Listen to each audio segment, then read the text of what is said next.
say, birds of a feather flock together. You run around with losers, you will end up a loser. Unconsciously.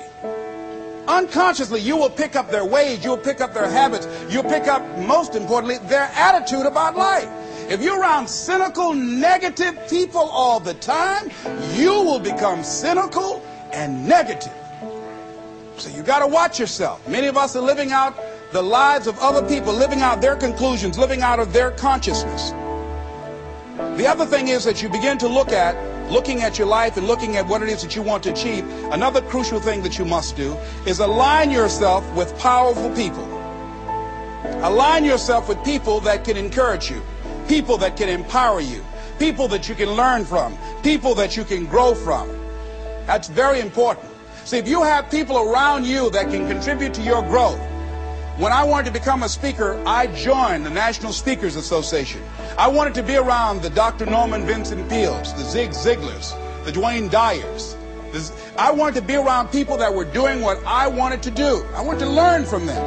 And you want to do that too. You want to align yourself with people who think like you, people who dream like you, people who want more out of life, people that are stretching and searching and seeking some higher ground in life.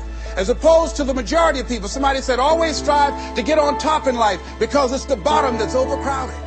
And see, you don't want to be on the bottom. See, it's easy to be on the bottom. It doesn't take any effort to be a loser. It doesn't take any motivation, any drive in order to stay down there on a low level. But it calls on everything in you, ladies and gentlemen. You have to harness your will to say, I'm going to challenge myself. Sometimes I have to pull myself out of bed and say, come on, Les. Things I know I should do, I don't do. Things I shouldn't do, I do. I found that the biggest enemy you have to deal with is yourself. There's an old African proverb that says, if there's no enemy within, the enemy outside can do us no harm. So think about that.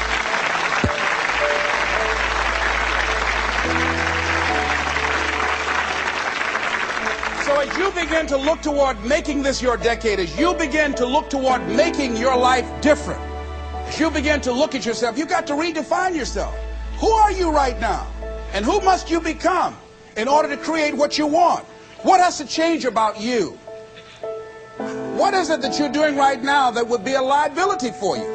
As you begin to look toward the future and take inventory of yourself, what is it about you right now that you've got to leave this behind because this no longer fits? Looking at where you want to go and the kind of person that you must become, the kind of standards that you have for you. What is it that you must do differently?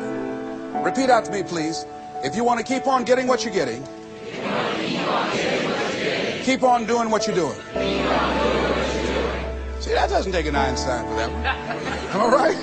It makes sense unless you change your pattern, unless you change the way you're thinking, unless you change your behavior, you're going to continue to produce the results in your life. See, all of us are winners, but some of us are producing results that we don't want.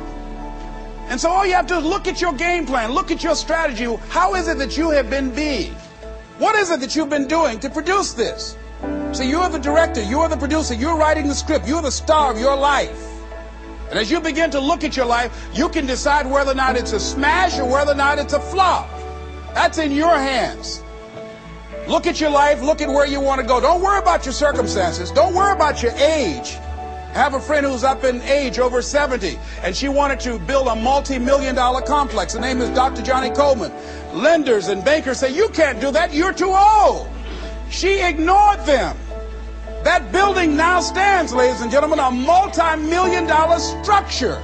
But there are a lot of people who would have listened to that. There are a lot of people that would not have even gotten to that point. They would have talked themselves out of even going down to the bank to ask for it, because they've already said no to themselves. See, it's time now. If you want to make this your decade, you've got to start saying yes to your life. You've got to start saying yes to your dreams, yes to your unfolding future, yes to your potential, as opposed to saying no. See, 87% of our self-talk is negative. So you've got to make a conscious, deliberate, determined effort to say yes to your dreams. Why not? Why not me? Don't spend time like most people going through life complaining. Don't try and get on talk shows and tell everybody how life has done you wrong.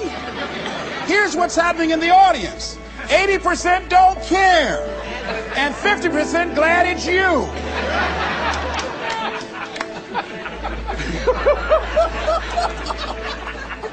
All right?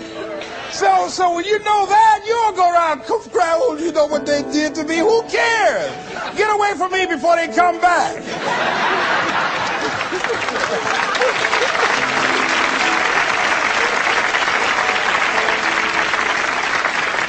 I had a friend of mine that said something that's very important. He said, hey, it doesn't matter what happens to you. The only thing matters, what are you going to do about it?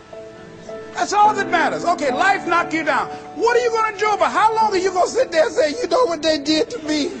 How long? Who wants to hear that racket? Use that energy to get up from there and move on and get on with your life. You got to learn to let the past go so you can grow. Many people never act on their dreams because they allow their past experiences to determine what their possibilities are.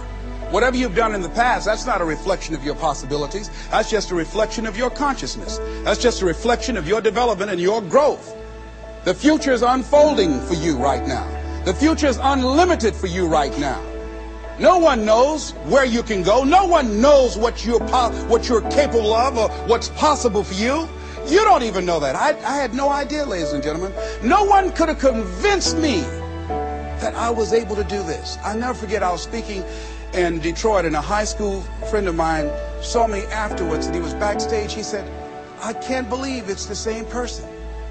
And I thought for a moment, and I said, it's not. The person you know, he's gone. He doesn't live here anymore. We have the power to change our personal history, changing the direction of our lives, changing our thoughts, changing where we want to go, exploring new horizons. So as you begin to look at this decade and affirming that this is your decade, as you set goals that will make you stretch, that will bring out the best in you, as you begin to remove the negative, toxic people from your life, as you decide to take some chances in life, and that's one of the things that's very important. God said, if you're not willing to risk, you cannot grow. And if you cannot grow, you cannot become your best. And if you cannot become your best, you cannot be happy. And if you can't be happy, then what else is there?